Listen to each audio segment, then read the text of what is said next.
This summer we're in a sermon series entitled Best Ideas, and we're on number 3, Best Idea number 3. For those of you who are new or just picking up today, you can go back and listen to them if you wish on the church website.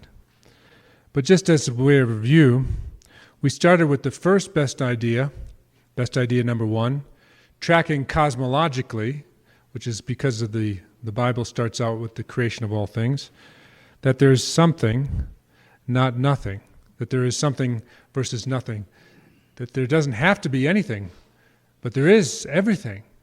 And that's the first best idea, that there's something and not nothing. And that here we are in this wonderful, extraordinary galaxy. Here's our Milky Way galaxy on the screen. And you can't even see the sun. The sun just blends in with other hundreds and hundreds of millions of other suns in our galaxy. And our planets are surrounding the sun. Of course, you can't even see our planets, but that's our galaxy, that it is here versus it not having to be here, but it's here. And we're here, and so much is here. And not only is everything here, it's also beautiful. Everything that is here is so beautiful. Not everything, some things, mainly humankind made, are ugly, but for the most part, everything is so beautiful and has order and symmetry and fits together in beautiful, harmonious ways. Here's a beautiful picture of a sunset over an ocean, or the waves of the clouds blending together. That there is something, not nothing, and that what is here is beautiful, and that beauty can save us. We talked about that last week. And so today, we're going to look at the fact that there is more to the universe than we can imagine. Now, for many of us, we've probably remembered this from school, and I promise this won't be too much of a school lesson. We will move to a spiritual, practical application for our lives.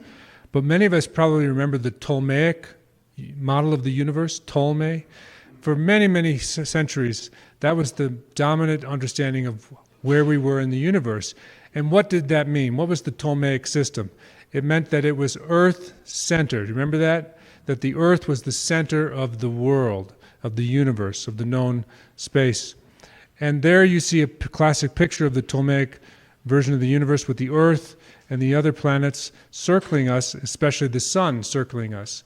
This was Earth-centered. Well, we learned from Copernicus later in the 13th and 14th centuries that that wasn't actually the case. The sun is actually the center of our solar system, and all the planets spin around the sun. And so this was the Copernican revolution, from the Ptolemaic version of the Earth-centered to the sun-centered understanding. And a lot of people died for believing that, right? Galileo couldn't really say what he wanted to say.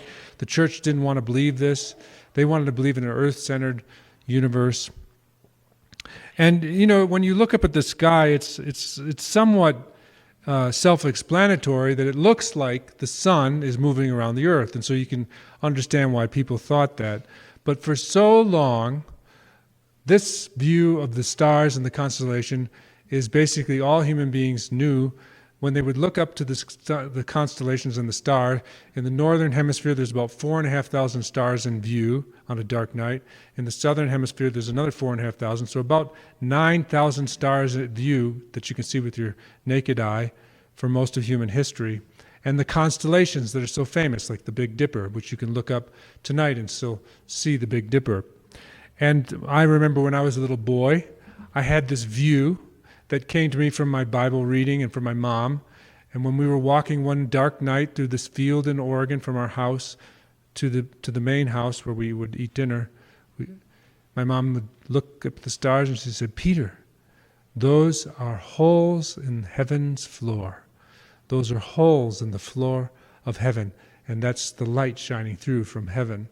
And for many, many centuries, human beings believed that the vault of heaven was what separated the firmament between the seas and the heavens. That is to say, between earth, the sky, and then God's dwelling above all of that.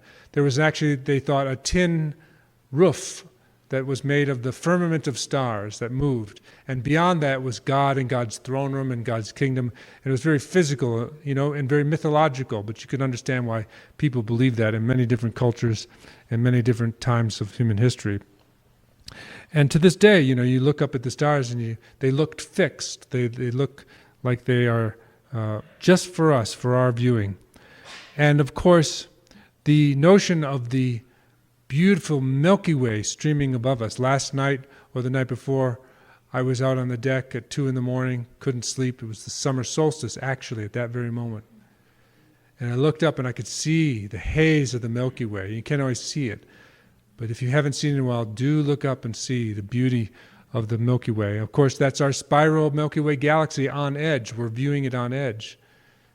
And so we see into the cloud of amazing light and dust and its extraordinary beauty. And these early concepts of the universe, from the Ptolemaic to the Copernican, in the last 100 years, just the last 100 years, to the quantum understanding of the universe, more than just the sun or the earth, we have had the privilege of seeing and discovering redshift, that the galaxies are moving away from each other, that the universe indeed is expanding, and that we have seen that not only do we have just one solar system, in our Milky Way galaxy, we have billions and billions and billions, hundreds of billions of other galaxies. Wow, what a waste of space if there's nothing else there, right? Certainly amazing. So this is very important for us to recognize and to feel more than anything. I wish for you to feel something today, that we are a part of something so amazing, so beyond our comprehension, it's beyond our imagination, for a reason. We're here for a reason in the midst of all this extraordinary grandeur and glory, as the heavens are telling the glory of God. They're trying to communicate something to us so that we will awake and discover our purpose on this planet as a part of all the other billions and billions of other planets that are out there. What's our role today? The heavens are telling the glory of God, and the firmament proclaims God's handiwork.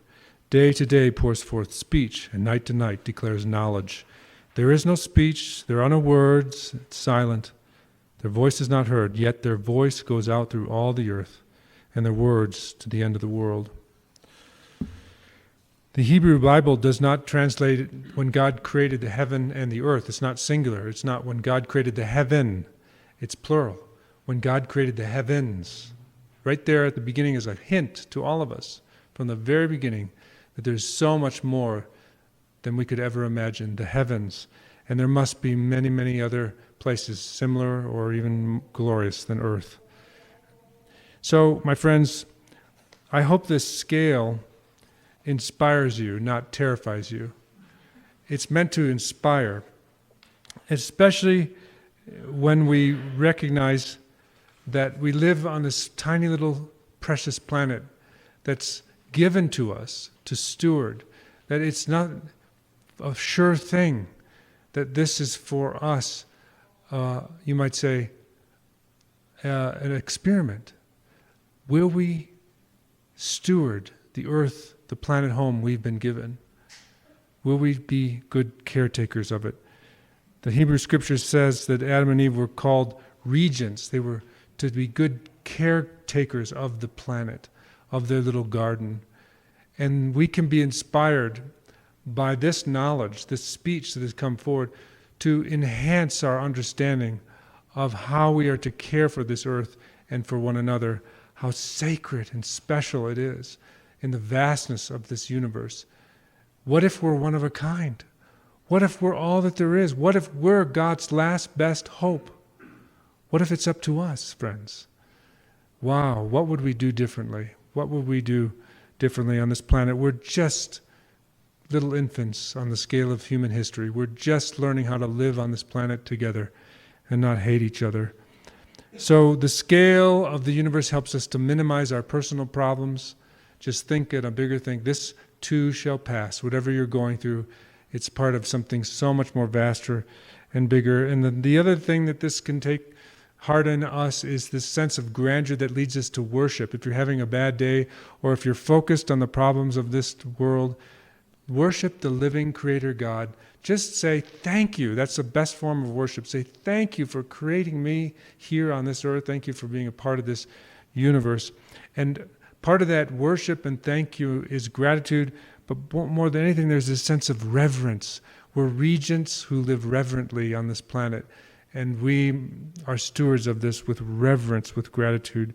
So it humbles us. And more than anything, we're here together to help one another, to help remember. Somebody might forget this truth. They may not even know that we're part of something so vast. But we can help people remember, and it encourages us that we're a part of something so amazing, and that God desires it to be this way, and that God didn't create it perfect for us. We're having to learn how to make fire and get clothing and have food so that we survive, and then all of a sudden we learn how to garden and be agriculturalists and not be nomads. And now we discovered electricity right across the street. Electricity, one of the first places ever. It transformed Telluride, it transformed human history.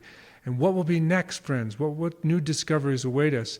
Where peace and no cancer, and where there's no war, no violence, where human beings are living in harmony with one another. Just imagine, if it can be like this in this universe, what's possible for our lives?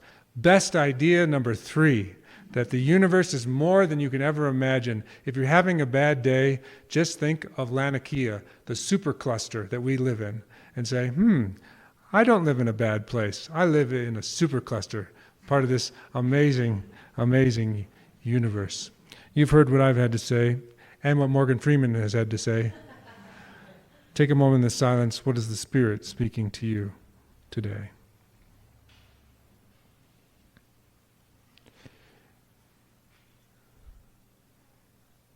Amen.